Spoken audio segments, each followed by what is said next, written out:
The night was unusually quiet, a suffocating stillness hanging in the air like an unspoken warning. Ava Sinclair, a radiant mother-to-be with a heart full of hope, drove down the dimly lit road. Her hands rested protectively over her growing belly, where the promise of a new life thrived. She had just left a community meeting, a gathering where she had spoken passionately about unity and justice, but tonight the road home would lead her into the darkest corners of humanity. Red and blue lights suddenly exploded in her rearview mirror, accompanied by the sharp wail of a siren. Her chest tightened as she pulled over, the patrol car's headlights flooding her small vehicle with an intimidating glow. The officer who emerged was tall and broad, his face a mask of authority and disdain. It was Officer Maddox, a name whispered with both fear and reverence in the town. Ava recognized him instantly. He had been at odds with her activism for years. "Evening, ma'am," Maddox drawled, his voice laced with a venomous politeness. "Do you know why I pulled you over?" Ava's voice trembled slightly as she replied, her words careful and measured. "No, officer." "Is there a problem?" Maddox leaned closer, his shadow looming large through her window. "Your taillight's out," he said, a hint of a smirk playing at his lips. But Ava knew better. This wasn't about a tail light. This was about power, his need to assert it and her refusal to bow to it. What started as a routine traffic stop quickly spiraled into a nightmare. Maddox's demeanor shifted, his tone turning harsh and accusatory. He demanded Ava step out of the car. Despite her protests, her words about being pregnant and needing care fell on deaf ears. Maddox seemed to relish her vulnerability, each command a calculated strike against her dignity. The moment came like a bolt of lightning, swift, cruel, and irreversible. Maddox grabbed a length of rope from his truck and, without a shred of hesitation, bound Ava to the back of his pickup. Her cries of terror echoed into the emptiness of the night as he revved the engine, the roar drowning out her pleas. Before we dive in, tell us in the comments where you're watching from. Ava Sinclair wasn't just a name in her community, she was a force of nature. Born and raised in the same small southern town, she had grown up seeing the subtle and not-so-subtle injustices that shaped the lives of those around her. Her father had been a preacher, her mother a schoolteacher, and together they had instilled in Ava a sense of unwavering faith and a fierce belief in the power of change.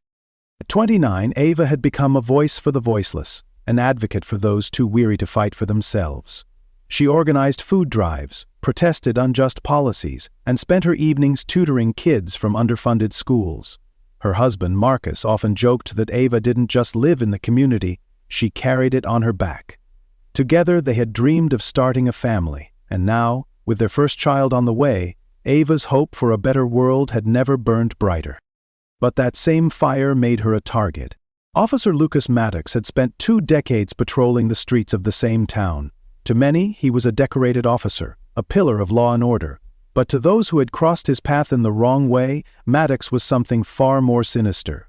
Beneath the medals and commendations lay a man with a deep-seated resentment for the changing tides of progress. People like Ava, with their courage and conviction, represented everything Maddox despised. He had encountered Ava before, at protests, community forums, even a town hall where she had openly questioned his department's practices. She had always been respectful but firm, her words cutting through his facade of authority like a scalpel. Maddox hated the way she challenged him, the way she made him feel exposed. In her he saw a threat, not just to his power, but to the old order he clung to so desperately.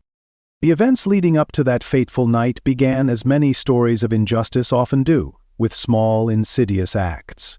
A patrol car parked too long outside Ava's house. Anonymous complaints filed against her community initiatives. Subtle warnings from neighbors to watch her back. Ava knew the risks of her activism, but she had never let fear dictate her actions. The night of the incident, Ava had stayed late at the community center, finalizing plans for a charity event. The air was warm and heavy, the kind of southern night that carried both promise and foreboding. As she drove home, her mind was on the baby. She and Marcus had been debating names, something strong, something meaningful. When she saw the flashing lights in her mirror, her first instinct wasn't fear but frustration. She had been pulled over before, always for minor infractions that felt more like harassment than enforcement. She checked her speedometer, well within the limit, and sighed as she slowed to a stop. Maddox approached her car with the measured arrogance of someone who knew he held all the cards. Ava rolled down her window, her heart sinking as she recognized him. The conversation started with the usual script, a supposed broken taillight, a request for her license and registration, but Maddox's questions quickly turned personal. "Out late again, Ava?" he asked, his voice dripping with mock concern. "Don't you think you ought to be home, resting?" Ava's grip on the steering wheel tightened. She kept her tone steady. "I was finishing up some work at the community center, Officer Maddox. Is there a problem?" "There might be," he said, leaning closer. "You people sure like to keep busy stirring up trouble." The words hung in the air like a threat. Ava felt a familiar mix of anger and fear rising in her chest, but she forced herself to remain calm. She knew better than to escalate. But Maddox didn't need a reason to escalate. What followed was a series of commands that felt more like tests. "Step out of the vehicle. Keep your hands where I can see them. Empty your pockets." Each demand was delivered with a cold authority that left no room for negotiation. Ava complied, her movements slow and deliberate. She was aware of every second, every breath, every glance. She thought about the baby, about Marcus, about all the people who depended on her. She thought about how easily things could go wrong. And then they did. Maddox's demeanor shifted from intimidation to outright hostility. He accused her of resisting, his voice rising with each baseless claim. Ava protested, her voice trembling but firm. "I haven't done anything wrong, please. Just let me go home." But Maddox wasn't listening, or perhaps he was listening too well, to the part of himself that had been waiting for this moment, waiting for a chance to put Ava in her place. When he grabbed the rope, Ava's world tilted on its axis. The rough fibers bit into her skin as he tied her hands, his movements mechanical and unfeeling. She cried out, her voice a raw plea for humanity, but Maddox was unmoved. He dragged her toward his truck, his grip unrelenting. The sound of the engine starting was deafening. Ava's mind raced with 1,000 thoughts, each one more terrifying than the last. She thought about the baby, about Marcus, about how unfair it all was. But mostly, she thought about survival.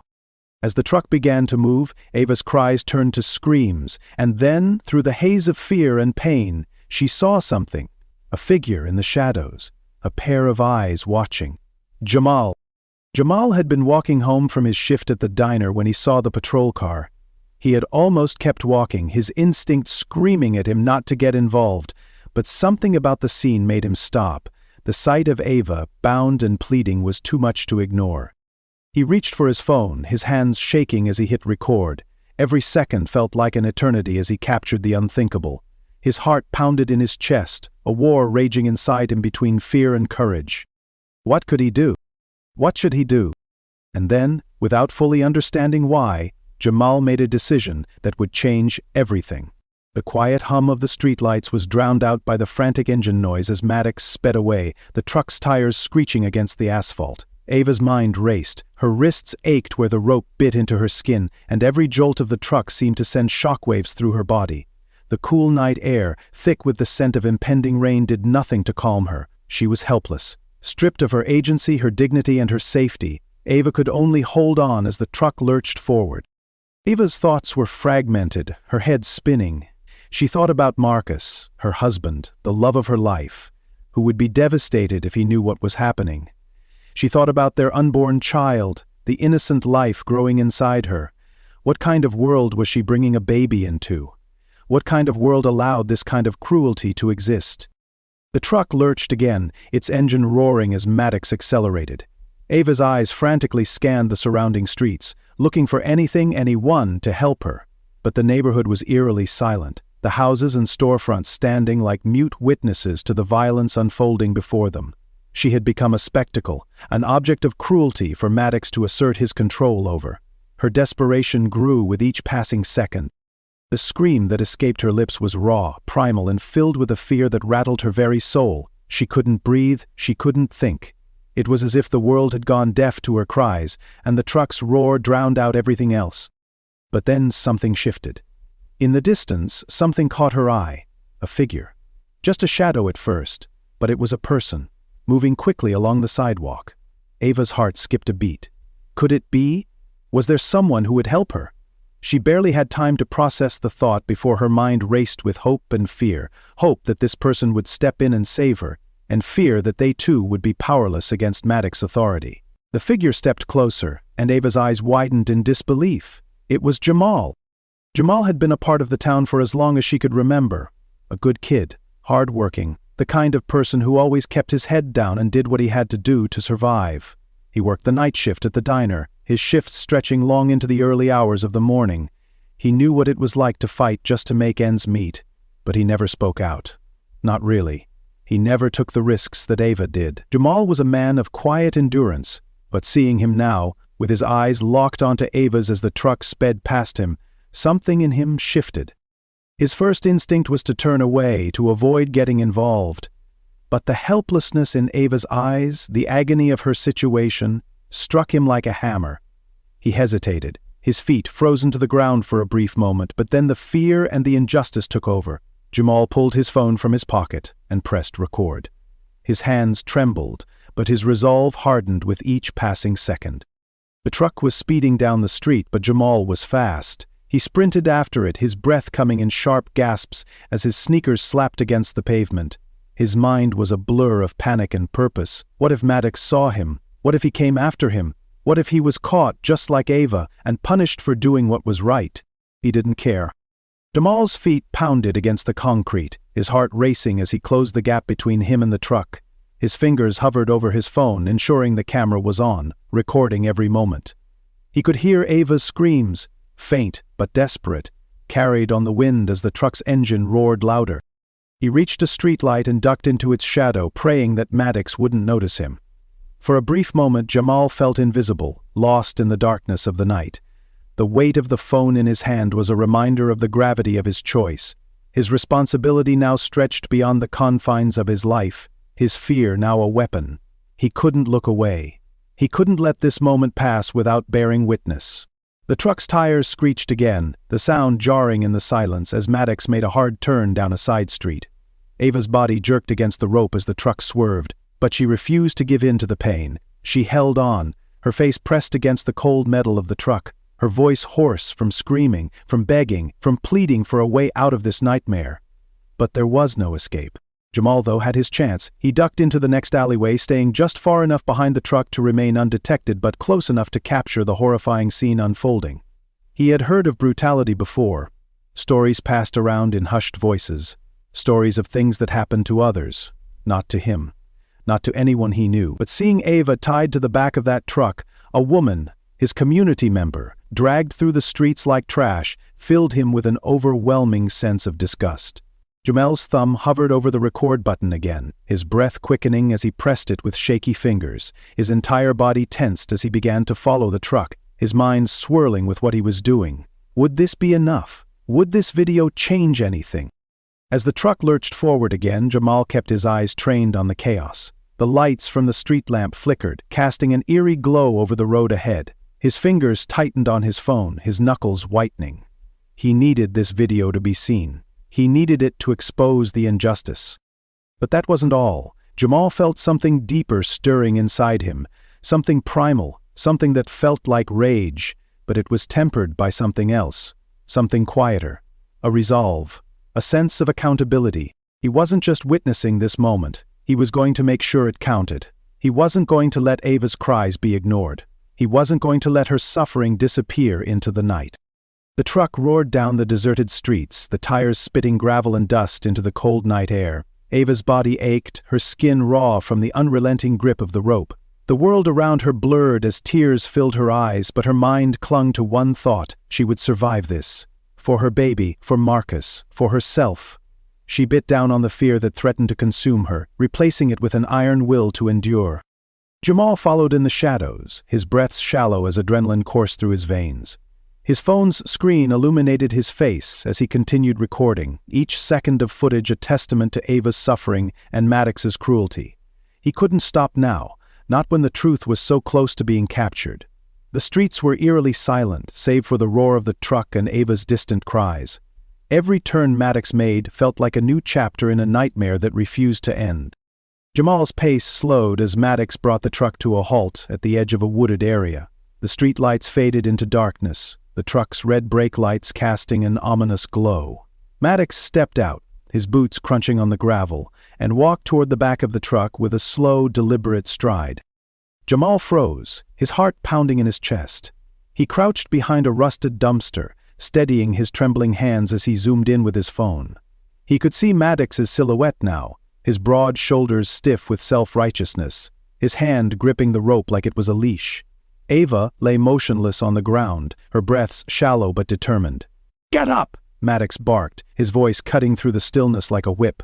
Ava didn't respond. She was too weak, her body too battered. Maddox yanked the rope, dragging her a few inches closer to him. Jamal's stomach churned. Every fiber of his being screamed at him to intervene, but he knew he couldn't. Not yet. His phone was his weapon, and he had to wield it carefully. He zoomed in further, capturing Maddox's face as he sneered down at Ava. "You think you're some kind of hero, huh?" Maddox spat, his voice dripping with venom. "Always stirring up trouble, making people like me look like the bad guys? You think your little protests mean anything?" Ava's head lifted slightly, her eyes locking onto Maddox with a defiance that refused to be extinguished. "You won't break me," she whispered, her voice hoarse but steady. Maddox's face twisted in fury. He raised his boot as if to kick her, but a sound in the distance made him pause. It was faint at first. A siren, growing louder with each passing second. Maddox's head whipped around, his eyes narrowing as he scanned the horizon. Jamal felt a flicker of hope. Someone must have called for help. Maybe Marcus. Maybe a passerby who had seen the truck speeding through town. He adjusted his position, careful not to make a sound, and continued recording. Maddox muttered a curse under his breath and dropped the rope. He stalked back to the driver's seat, slamming the door shut before revving the engine. The truck sped off, leaving Ava lying in the dirt. Jamal hesitated, torn between staying hidden and rushing to Ava's side. The sirens grew louder, their wail cutting through the tension like a beacon of salvation. He made his decision. Jamal sprinted toward Ava, his phone still recording. His chest tightened as he saw the state she was in, her clothes torn, her skin bruised and bloodied, her face pale from exhaustion. "Ava," he whispered, crouching beside her. "It's me, Jamal. You're gonna be okay. Help is coming." Ava's eyes fluttered open, her gaze unfocused. "Jamal," she rasped. "You saw?" "I saw everything," he assured her, his voice trembling. "I've got it all on video. He's not getting away with this. Not this time." The flashing blue and red lights of a police cruiser illuminated the scene, and Jamal raised his hands instinctively, his phone still clutched tightly in one of them. The officers stepped out cautiously, their faces a mix of shock and concern as they took in the sight of Ava lying on the ground. "What happened here?" one of them demanded, their voice sharp but not unkind. Jamal hesitated, trusting the police felt like walking a tightrope, especially after what he had just witnessed. "Officer Maddox," he said finally, his voice steady despite the fear bubbling beneath the surface. "He did this. I've got it all on video." The officer exchanged a glance with their partner before kneeling beside Ava. "Ma'am, can you hear me? We're going to get you to a hospital." Ava nodded weakly, her strength waning but her determination unbroken. "Don't let him get away," she murmured. The officers radioed for an ambulance, their voices urgent but composed. Jamal stepped back, his phone still recording as the scene unfolded. The weight of what he had captured on camera pressed heavily on his chest. This wasn't just evidence, it was a lifeline, a chance to expose the truth and demand justice. As the ambulance arrived and paramedics began tending to Ava, Jamal felt a hand on his shoulder. He turned to see Marcus, his face etched with worry and anger. "What happened?" Marcus demanded, his voice shaking. Jamal hesitated, unsure of how to condense the horror of the past hour into words.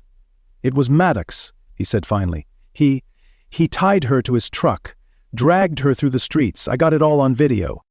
Marcus's jaw clenched, his fists tightening at his sides. "Where is he now?" Jamal shook his head. He drove off when he heard the sirens. "But the video, it's enough. We'll make sure of it." Marcus nodded, his gaze shifting to Ava as she was lifted onto a stretcher. "She's strong," he said, more to himself than anyone else.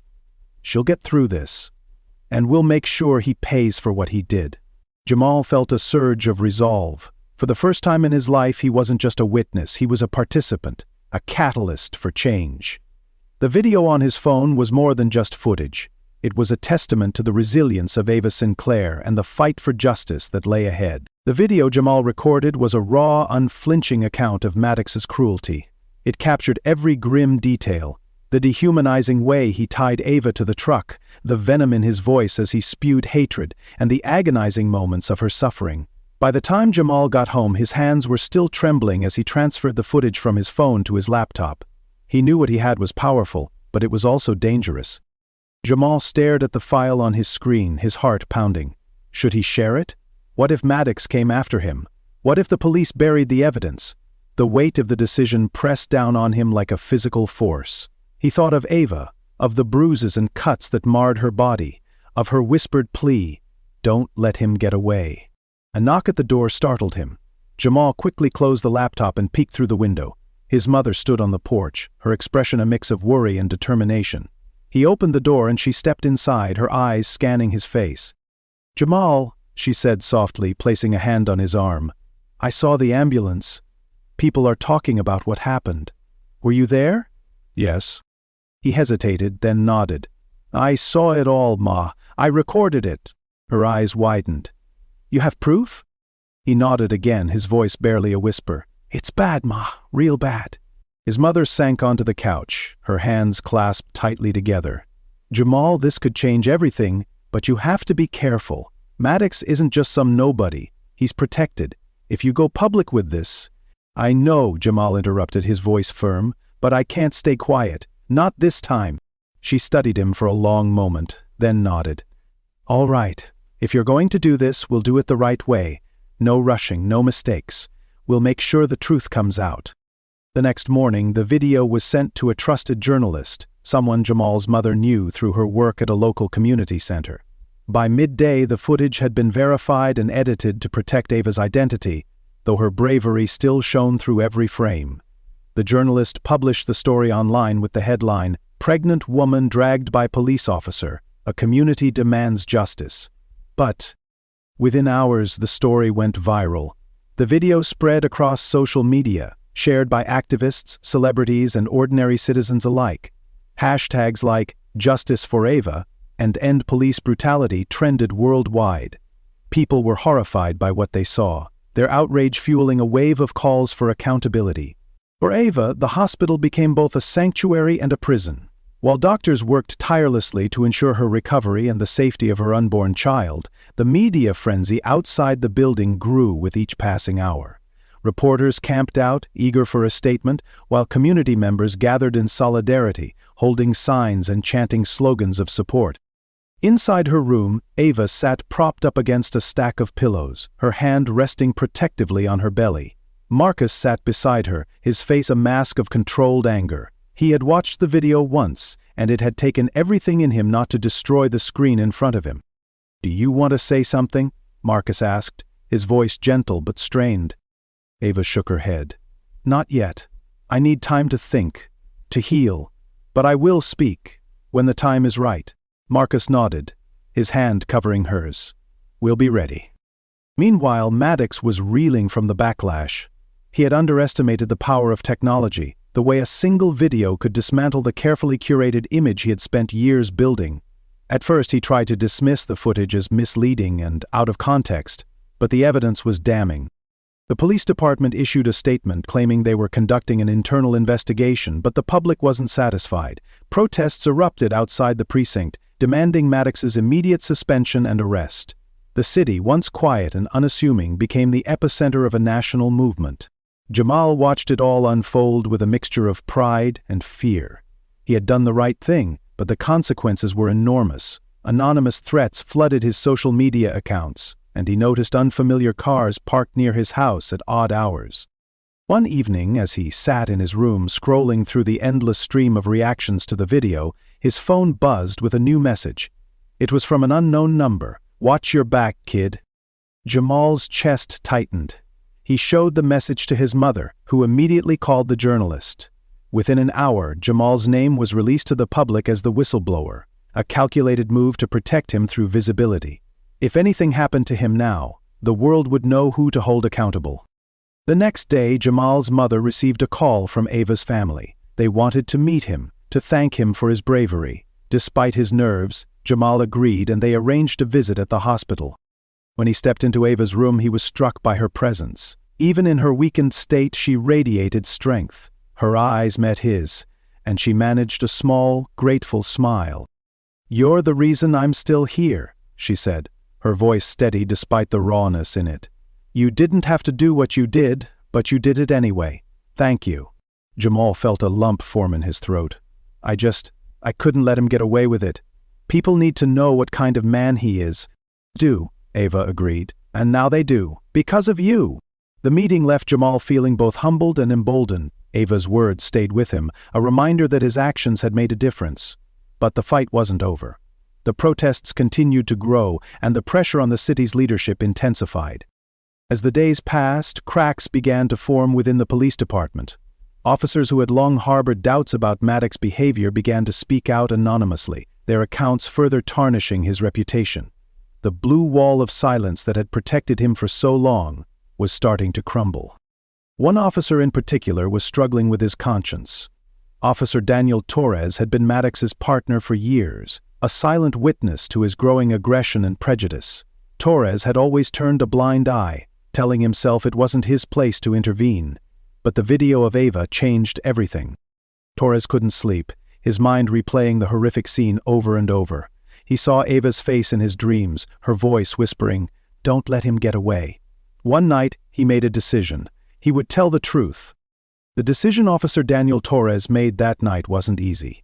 He knew what breaking the blue wall of silence meant. It wasn't just about going against Maddox. It was about risking his career, his reputation, and possibly his safety. But every time he thought about staying silent, Ava's face haunted him. Her pain, her bravery, and the injustice she suffered demanded more than his complicity. Torres spent hours drafting his statement, carefully outlining every incident he had witnessed over the years. He recounted Maddox's casual racism, his unwarranted aggression during arrests, and his growing hostility toward community activists like Ava. When he finished, he contacted a civil rights lawyer, ensuring his testimony would be protected and used effectively. The next morning, Torres's statement was submitted to the city's Internal Affairs Division and Ava's legal team. The weight of his confession sent shockwaves through the department. For years, Maddox had been untouchable, his actions hidden behind a veil of loyalty and fear. Now one of their own was exposing him, and there was no turning back. Word of Torres's testimony reached Maddox quickly. Seated in his lawyer's office, he clenched his fists as the news broke on live television. His face, once smug with confidence, twisted into a mask of rage. "This is a problem, Maddox. The video was already damning, but Torres's statement gives it legitimacy. You're losing ground fast." Maddox leaned forward, his voice a low growl. "We fight back, discredit him, make it look like he's lying to save himself." The lawyer didn't respond immediately. She knew Maddox's bravado wouldn't hold against the mounting evidence. "You need to prepare yourself, Maddox. This isn't just going away." While Maddox scrambled to protect himself, Ava's supporters gained momentum. Community leaders, national activists, and even a few high-profile politicians joined the cause. They organized rallies, held press conferences, and demanded swift action against Maddox and systemic changes within the police department. One particularly powerful moment occurred during a protest in front of City Hall. Ava, still recovering but resolute, made her first public appearance. Dressed simply, her face still bearing the scars of that night, she stepped onto the makeshift stage. The crowd fell silent, their collective anticipation palpable. "I didn't choose this fight," Ava began, her voice steady but filled with emotion. "I didn't ask to become a symbol. I'm just a woman, a mother, a wife, a member of this community. But what happened to me isn't just about me. It's about every person who has been silenced, every family torn apart by injustice, every life taken too soon." The crowd erupted in applause, tears streaming down the faces of many. Ava's words carried the weight of her experience and the strength of her determination. She continued, "We cannot let fear win. We cannot let hate go unchallenged. Together, we can demand change, not just for me, but for everyone who deserves to feel safe, to feel valued, to feel human." Jamal stood at the edge of the crowd, his heart swelling with a mix of pride and responsibility. He had been hesitant to step into the spotlight, but seeing Ava's courage inspired him. That night, he made the decision to publicly reveal himself as the person who had filmed the video. During an interview with a major news outlet, Jamal spoke openly about what he had witnessed and why he chose to come forward. "I'm not a hero," he said, his voice calm but firm. "I'm just someone who did what needed to be done. Ava deserves justice, and people like Maddox need to be held accountable." Jamal's bravery resonated with millions, and his story became a rallying cry for young people across the nation. His mother watched the interview with tears in her eyes, silently praying for his safety. As the pressure on Maddox intensified, so did his desperation. He doubled down on his defense, accusing Ava and Jamal of fabricating the story for attention. His allies within the police department tried to shift the narrative, claiming Maddox had been provoked and that his actions were taken in the heat of the moment. But the evidence was undeniable. The video, Torres's testimony, and Ava's unwavering resolve painted a clear picture of Maddox's abuse of power. Public opinion turned sharply against him, and even those who had once defended him began to distance themselves. Behind closed doors, Maddox's world was crumbling. His wife filed for divorce, his children refused to speak to him, and his once loyal colleagues avoided him like a pariah. The man who had wielded so much power now found himself isolated and vulnerable. The city's district attorney, under immense public pressure, announced that Maddox would face criminal charges including aggravated assault and misconduct in office. The announcement was met with a mix of relief and cautious optimism. For Ava and her supporters, it was a step toward justice, but they knew the fight wasn't over. As the trial date approached, the stakes continued to rise. The courtroom became a battleground, a place where truths would be laid bare and lives would be forever changed. Ava prepared herself for what was to come, drawing strength from her family, her community, and the growing movement that now surrounded her. Jamal too braced for the challenges ahead. He knew his testimony would be pivotal, and though the thought of facing Maddox in court terrified him, he refused to back down. In the days leading up to the trial, Ava and Jamal met again, this time in a quiet room at the community center. Their conversation was brief but profound. "Are you ready?" Ava asked, her eyes searching his face. Jamal nodded, a determined look in his eyes. "I'm ready. For you, for your baby, for everyone who's been through this." Ava smiled, a glimmer of hope shining through her weariness. "We'll do this together, and we'll win." As they parted ways, both Ava and Jamal felt a renewed sense of purpose. They were no longer just victims or witnesses, they were warriors in a battle for justice, carrying the hopes and dreams of a community determined to see change. The courtroom was packed. People stood in the hallways, leaning against walls, waiting for a glimpse of justice. News cameras clicked and whirred, the buzz of anticipation filling the air. Ava Sinclair sat in the front row, flanked by her attorney, a seasoned civil rights lawyer named David Lawson. Her hands were clasped tightly in her lap, her knuckles white from the tension. It had been a long, grueling journey, and now it was time to face the man who had tried to take everything from her. Maddox had been arrested the moment the charges were filed, and despite the once unshakable confidence he'd carried, his demeanor had crumbled in the face of mounting evidence. The images of him shackled and escorted to court had already gone viral, making him a symbol of everything wrong with the justice system. But none of that could prepare Ava for the brutal reality of sitting across from him in that sterile, cold courtroom. Her heart raced as she glanced toward the defendant's table. There he was. Officer Daniel Maddox. His once pristine uniform now looked tarnished, his face weary and drawn. The smug smile that used to dominate his features was gone, replaced by a grimace of defiance and anxiety. Beside him sat his high-powered lawyer, a woman who had built a career defending the indefensible. She spoke in hushed tones, her fingers tracing the edges of a legal pad as she whispered strategy to her client. Ava felt the air grow thick around her as she took in the sight, but she wasn't there to feel fear. She was there for something far more important: justice. The judge, an older man with a stern face, entered the room, and everyone rose to their feet. The sound of chairs scraping against the floor echoed in the quiet room, followed by the firm declaration of the counsel, "Court is now in session." "Of course," the judge said. Ava had been through the motions of legal battles before, but this was different. This wasn't just about a trial, it was about making history. This was the moment where her voice, and the voices of countless others who had been silenced, would finally be heard. "Miss Sinclair," the judge called, his voice breaking the tension. "Your attorney may begin." David Lawson stood and addressed the jury. "Ladies and gentlemen, what we are asking you to consider is not just the assault of one woman, not just the actions of one man, but the systemic issue of police brutality that has plagued communities of color for generations. We are asking you to look beyond the badges, the uniforms, and the title, and recognize that what happened to Ava Sinclair that night was a violation of her basic human rights. It was an act of cruelty fueled by bias and unchecked power." The jury listened intently, their eyes fixed on Lawson as he paced in front of them. He spoke with the kind of conviction that made people believe in the impossible.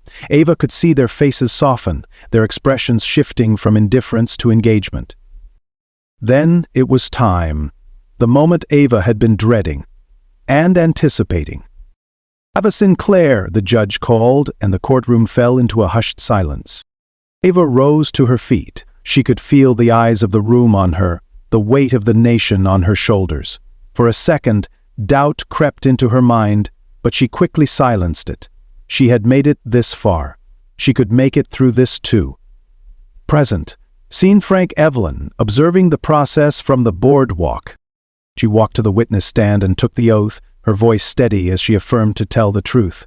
She was no longer just the woman who had been attacked. She was a force of nature, ready to face the truth, ready to expose the brutality that had been hidden for so long.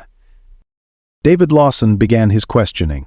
"Ms. Sinclair, can you tell the court what happened on the night of the incident?" Ava inhaled deeply. This was it. "I was on my way home after a long day of work in the community. I wasn't speeding, I wasn't doing anything wrong, but Officer Maddox stopped me.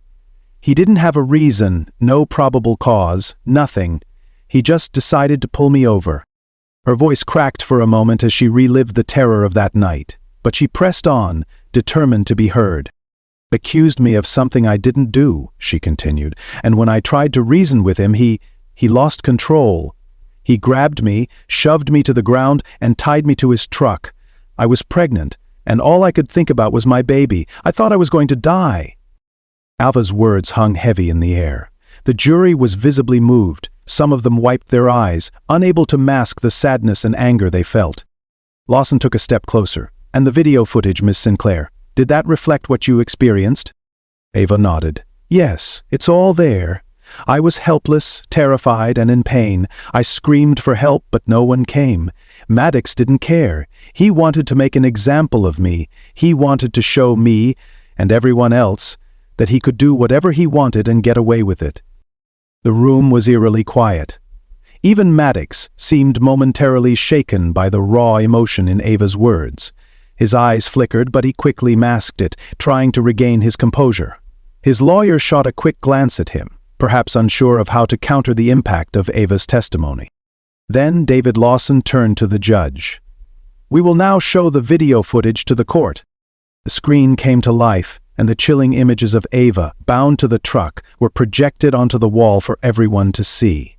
The gasps that rippled through the room could be heard clearly as people recoiled in shock at the brutal sight.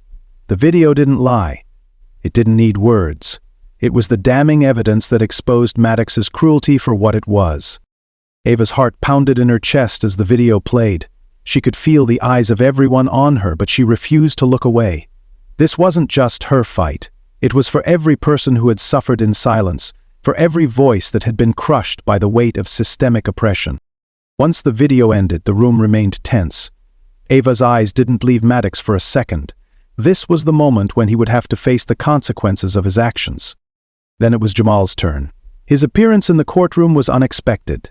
He had been a silent hero for so long, but now he was ready to speak. He stood before the jury, his hands trembling, but his voice strong. "I filmed what happened that night because I couldn't stand by and do nothing," Jamal began. "I knew I had to get it on tape. What Maddox did wasn't right, and I couldn't let him get away with it. I couldn't let her pain go unheard." Jamal's words cut through the room, and the jury could see the depth of his conviction. He wasn't just a bystander. He was a witness, a voice that would not be silenced. The defense lawyer tried to dismiss Jamal's testimony, but the judge overruled him. The jury had already seen what they needed to see. Now, the case was in their hands.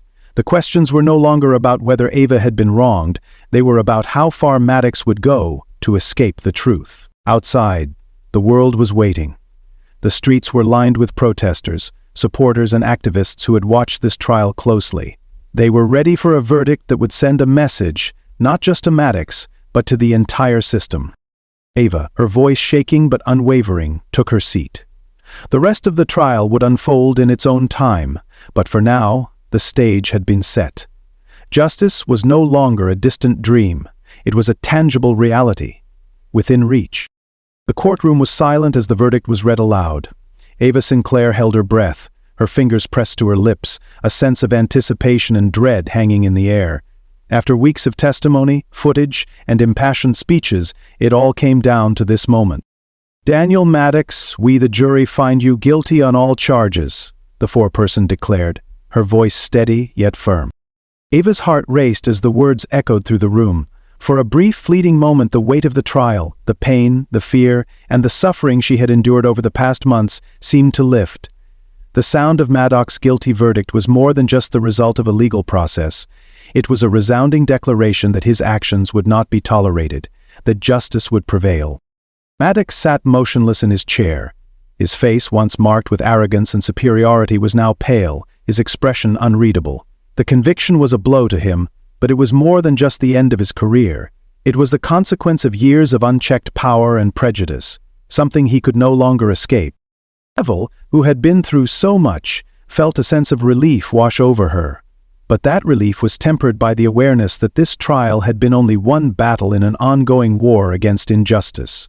The fight for equality, for fairness, for the right to live without fear of brutality, those battles were far from over. Still, this was a victory, her victory. As the gavel struck, signaling the end of the trial, the courtroom erupted in muted applause. Some of the jurors wiped their eyes, others nodded with solemn satisfaction. Outside, the streets were already filling with protesters, but this time, there was a different energy in the air. They weren't marching in anger. They were marching in solidarity, in recognition of a small but significant win. Ava stood, her legs shaky beneath her, but her head held high. She looked at David Lawson, who gave her a brief but proud nod. "You did it," he said quietly. "I couldn't have done it without the community," Ava replied, her voice steady despite the emotions swirling within her. Jamal was waiting for her outside the courtroom. As she stepped out, she spotted him standing near the courthouse steps, his face lit by the soft glow of the afternoon sun. Their eyes met, and without a word he stepped forward, pulling her into a tight embrace. "You did it," Jamal whispered. "We did it." Ava smiled, tears welling up in her eyes. "It's not just me, Jamal. It's all of us." And it was true. The victory wasn't just about Ava Sinclair, though her courage and resilience had been the catalyst for change. It was about every individual who had stood by her, every voice that had spoken out, every person who had marched, protested, and fought for justice. It was a victory for all of them, a collective triumph in the face of systemic oppression. The days that followed were a whirlwind of media attention and public scrutiny. Ava found herself constantly surrounded by reporters, cameras, and well-wishers, but she remained focused on what mattered most: her family, her community, and the future. She was determined to keep moving forward, to channel the strength she had gained from this experience into something bigger. Ava's advocacy for racial justice had always been a part of who she was, but now it was something even more powerful. She became a symbol of resilience, a voice for the voiceless, and an inspiration to others who had been silenced by the weight of injustice. Jamal, too, found his voice. He had started as a quiet observer, someone who had recorded the events of that night because he knew it was the right thing to do. But now, he was stepping into the spotlight. With Ava's encouragement, Jamal spoke at rallies, led discussions on racial injustice, and even found himself invited to speak at universities and community centers. He became an advocate in his own right, an inspiring figure for young people who saw in him the courage to stand up, speak out, and never back down. The national conversation about police brutality continued to evolve, and Ava remained at the forefront of that movement. She was interviewed on national news, invited to speak with lawmakers, and asked to lend her voice to policies aimed at reforming law enforcement practices. She also got used to taking down the comments written about other experts, such as The Washington Post. But despite all of the attention, she never lost sight of her roots. She remained grounded in the community that had supported her from the beginning. Her advocacy, her voice, her actions, they were all for the people who had been ignored, marginalized and silenced for far too long. One evening not long after the trial, Ava stood on a stage in front of a crowd of hundreds. The sun had just begun to set, casting a warm glow over the gathering. She had been invited to speak at a rally organized by local activists, and as she stood before the crowd, she felt a sense of pride unlike anything she had ever known. She began to speak, her voice clear and unwavering. This victory, this moment, is not mine alone. It belongs to every person who has fought for justice, to every person who has stood up and said, "Enough is enough." It belongs to the communities who have been through hell and back, and yet they still rise. It belongs to those who have been made invisible, who have been dehumanized, who have been ignored. This is for you. The crowd cheered, their voices rising in unity. Ava paused for a moment, taking in the energy of the people before her. But this fight is far from over. We have taken a step toward justice, but there is so much more to do. We will keep pushing, we will keep fighting, and we will never stop until justice is no longer a dream, but a reality for all. As she spoke those words, Ava felt the weight of her journey, but also the incredible hope that had emerged from the darkness. She wasn't just fighting for herself anymore. She was fighting for every person who had ever been oppressed, for every voice that had been silenced, and for a future where no one had to live in fear because of the color of their skin. And with that, she knew that the battle was not just a single victory, it was a movement that would continue to change the world, one step at a time. The story of Ava Sinclair and the fight for justice was just one chapter in a much larger narrative, but it was a chapter that would be remembered, a chapter that would inspire generations to come. In the end, justice had been served, but more importantly, the flame of change had been lit, and it was up to all of them to carry it forward, to ensure that no one would ever have to endure what Ava had been through. The fight was far from over, but Ava knew one thing for certain: together, they could and would make a difference. Now that justice has been served, what do you think is the next step in the fight for equality and police reform? Let us know your thoughts in the comments below, and don't forget to share this story with others who believe in justice for all.